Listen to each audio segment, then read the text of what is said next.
Good afternoon. This is the meeting of the Committee on Guidelines for Negotiations. We have, I believe, Michael Doran, is he here? Yes, Michael, thank you. So everybody's here. We have a full contingent of members of the committee. It crossed my mind, and I did not put this on here because it was too late, the agenda out, but I think at our next meeting we should have another vote on chair. I don't want to intend to be hogging it or anything. It's a great honor. So, and it's an important seat. Anyway, people calling about balloon tickets. I'm sure no one is getting that. So we have a brief agenda today, and I guess we'll introduce the other persons who are on the call. So Mandy Hinojos will be our clerk for the meeting from the City Council. Chris Melendres, Director of Council Services, is with us, and Julia Kuladon, who also works with Council Services, along with those in the budget room, and Mr. Nichols. So we first on the agenda is to approve the minutes from November 17th, 2020, summary minutes. I'll move an approval on that. Is there a second from Councilor Gibson? All those in favor? I'm sorry. I better call the roll. Okay, so I'm going to call the roll. Judy, let's see. Let's go Counselor, through. You want me to call that for you, Counselor? Yeah, please. Thank you. Mr. Davis? Yes. Mr. Doran? Yes. Counselor Gibson? Yes, here, yes. Thank you. Counselor Jones? Yes. Ms. Nair? Yes. Counselor Benton? Yes. That passes unanimously. Thank you, Ms. Hinojos. And then we'll go for a quick discussion as procedures for the Guidelines Committee. Mr. Melendres, can you handle that? Sure, Mr. Chair. I don't think there's any special procedures for this meeting today. You won't be taking action on any items. So there shouldn't be a need for any votes on any final matters. To the extent that you do go into executive session, you will need a motion and a roll call vote for that, and with some references to the scope of what will be discussed. When we come out of executive session, the chair will need to make an affirmation that the matter discussed were limited to those referenced in the motion. Other than that, we would just follow the agenda until the meeting is either adjourned or all the matters on the agenda have been discussed. All right, thank you. So we'll move to our discussion regarding the APOA, Albuquerque Police Officers Association contract. I think we'll just start with kind of an update on anything from legal on and the administration on any updates. I think that would be appropriate at this point to know what's changed since our last meeting. Mr. Chair, and also just to mention that I think we would seek advisement from city legal on what components of that should be in executive session or not, and if that would be appropriate at this time.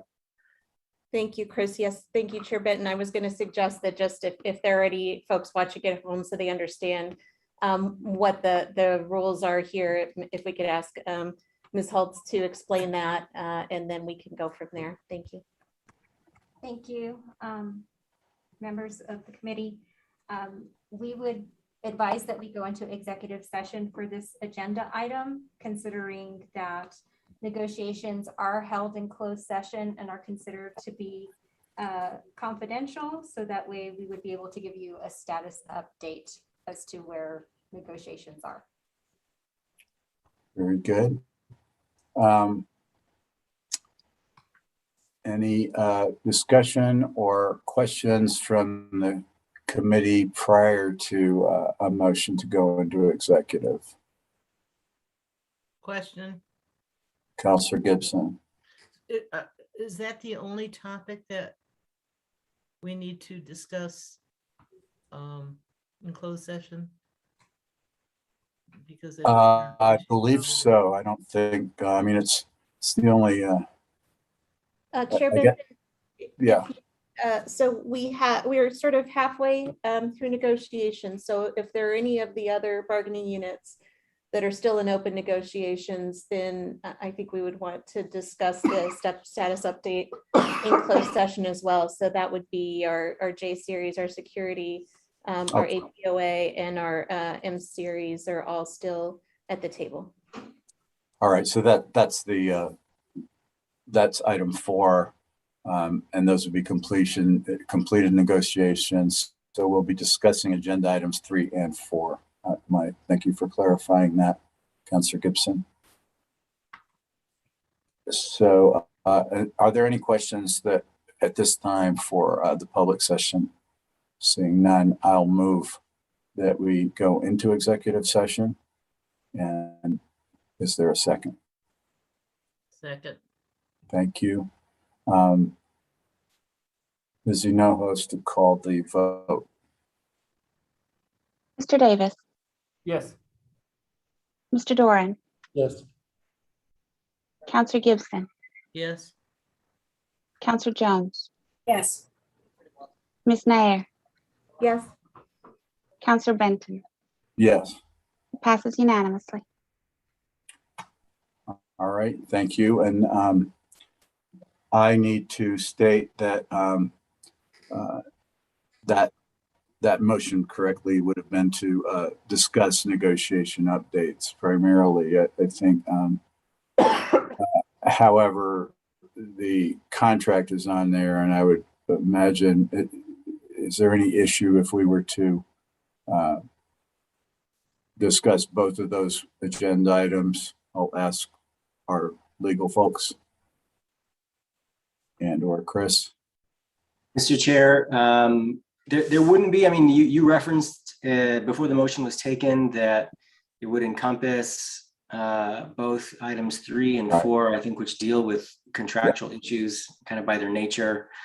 And so, we'll be careful within the session, and I'll help, and others please do as well if you feel like we're not sort of staying within that scope. And we can cure anything after we come out of executive session in the event that other items are discussed, but we don't anticipate that. Ms. Nair. Thank you, Chair Benton. We do have 3 bargaining units that have completed negotiations, and so we could discuss those completed contracts in open session when we return. So that's sort of what I thought 4 might be. And Mr. Doran is prepared to give the entire committee updates on those completed negotiations, so we can come back out for those. Very good. Thank you. All right. And so I think Julian and our friends at GovTV need to switch over for us. Is that right, Julian?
welcome back everyone who is watching.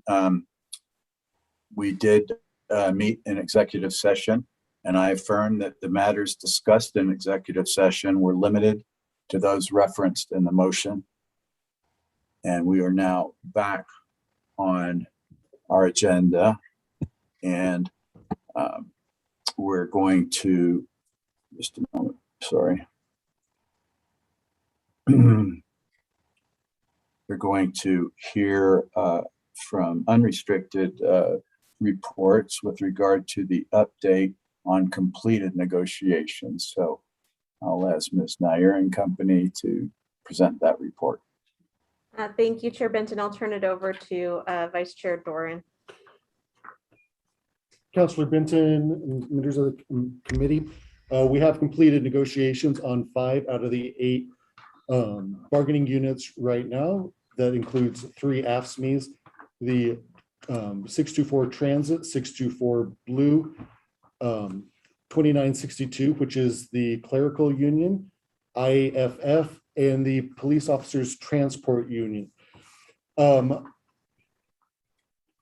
terms of the language on the CBAs, for the AFSCME units, the majority of them were directed towards the PIBA 3 agreement from, or I'm sorry, legislation from the state, where we did codify all of that into an appendix into the actual CBAs now, so that we do not have to go back and reference PIBA 3. We can just reference our CBAs on that. The crux of those include the ability of employees to terminate their union dues on their anniversary date, their work anniversary date, as opposed to a set time during the year. It includes the major evergreen provision of CBAs. So now that if a CBA is going to expire, all of the provisions of the CBA are evergreen until a successor is reached. It does allow the unions to speak at our new hire orientation for up to 30 minutes. We will give the unions all of the information we have on employees in terms of contact information, names, salaries, and ways to contact those employees. The unions are now allowed to access our email system to communicate with their members, as well as the ability to negotiate intra-contract for any terms and conditions that were not addressed in the negotiations. We do have the 2962 and 624, as well as M series, all represent Albuquerque Water Authority employees as well as city employees. We have made the stewards available to represent those employees now. We did add Juneteenth and Indigenous Peoples Day as 2 new holidays. There was quite a discussion about the Cdl requirements for employees, especially for the drivers who possibly could not pass the physical due to sleep apnea. We did make some concessions, reference that, as well as that we do have a new system for HR, which the unions have agreed to use to work through for grievances. So that's a new digital system that we've implemented. Going forward, that I have specific the material financial changes for each of the 5 completed CBAs, beginning with Local 624 Blue. It is going to be a 2-year contract. We did increase the longevity, a 3% across the board, as well as additional certification pay for some hard to recruit areas, including plumbers, HVACs, electricians, jetway technicians, and plant operators. 624 Transit, there was not a specific percentage that was allocated. That we did eliminate what is considered a QSP rating for employees for the pay grade. The attempt here was to bring up our Sun van drivers closer to the motor coach operators, as that's a notoriously harder to fill position. We did codify that previously the step increases were not based off of any kind of a timeline. Now we do have it tied to the employee's time in position as a driver. So there's one rate for up to 5 years, one 5 through 9, and one after 10 years. And for that is for the Sun van. Then for the motor coach, we did it a 2-step after probationary rate for up to 2 years, and then any employee after 3 years. And that was in a attempt to basically to cut attrition down, that we wanted to be able to as well bring in van drivers from senior affairs into the program, so that we do have more bus drivers and motor coach and Sun van operators. We did change a differential pay for employees who did work split shifts.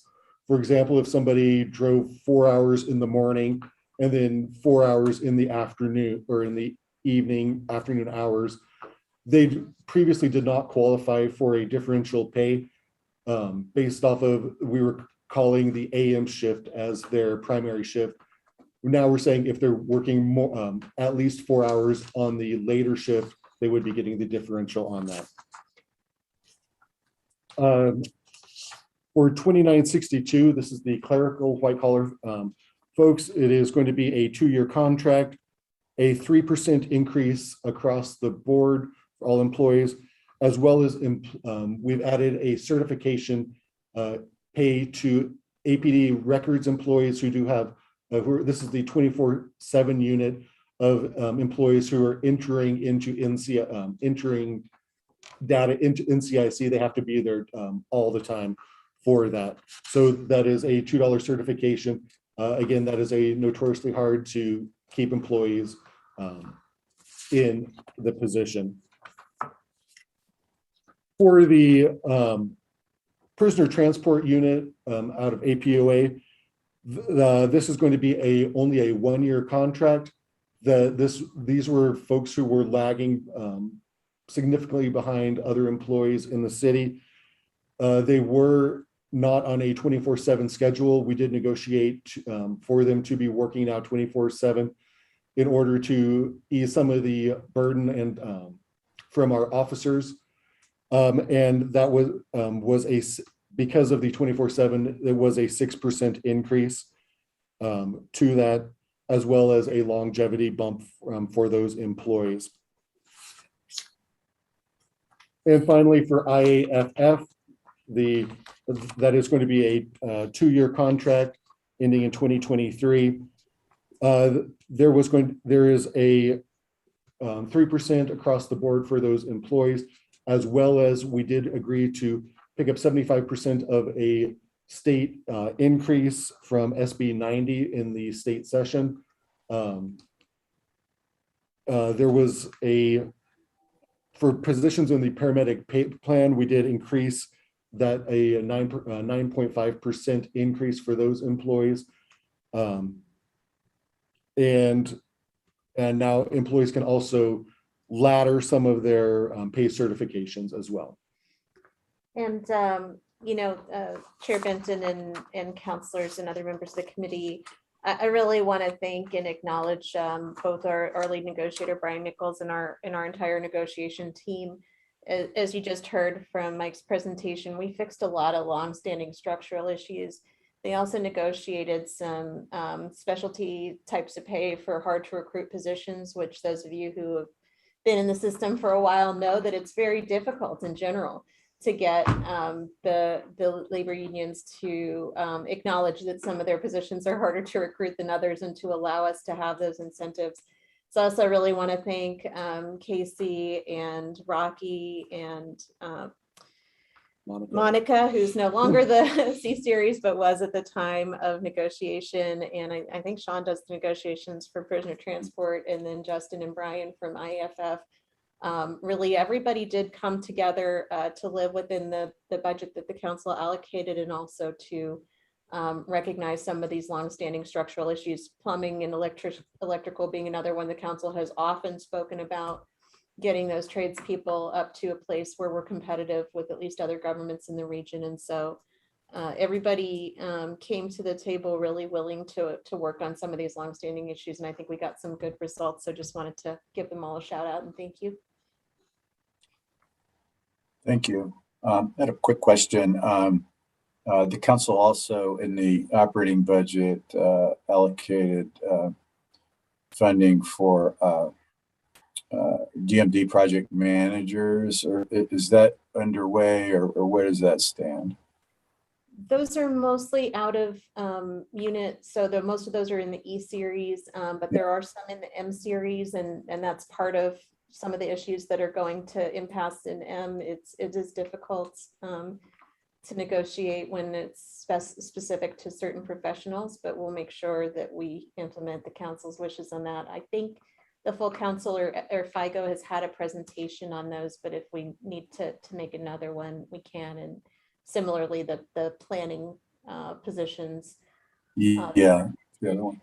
for raises also kind of split between E's and M's, and so we can talk about those as well if that's helpful in a different session. Mm-hmm.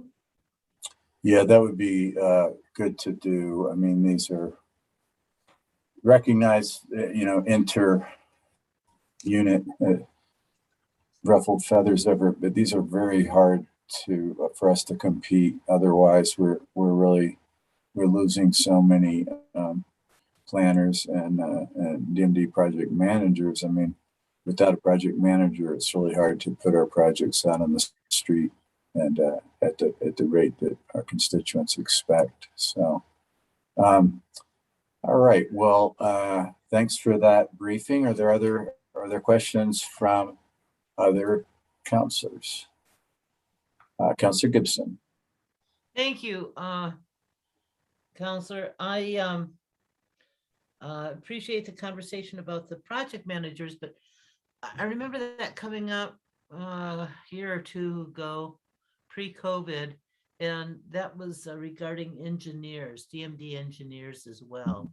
So does that continue to be a problem, or do we still lose engineers like as we were before, like a short period of time, and they go to college and then the city, and then we're going elsewhere, Sandia, APS, wherever else they're going. Is that still happening, or did we take care of that? Chair Benton, Councilor Gibson, I know those were implemented, but most of those folks are not in unions, they're E-Series. So why don't we get some data from DMD for you and share that with you. And while we're at it, we'll get that project manager information too, so you can see the status and the success of those positions. Yeah. Okay, thanks. All right, thanks for that. Any other questions or comments at this point? Seeing none, I thank everyone for their time. And maybe perhaps Ms. Nair, we could just chat offline about when we might meet again and discuss those other issues that were discussed in both open and executive session. Sure thing. Thank you. All right, everyone, have a great afternoon. Hasta la vista.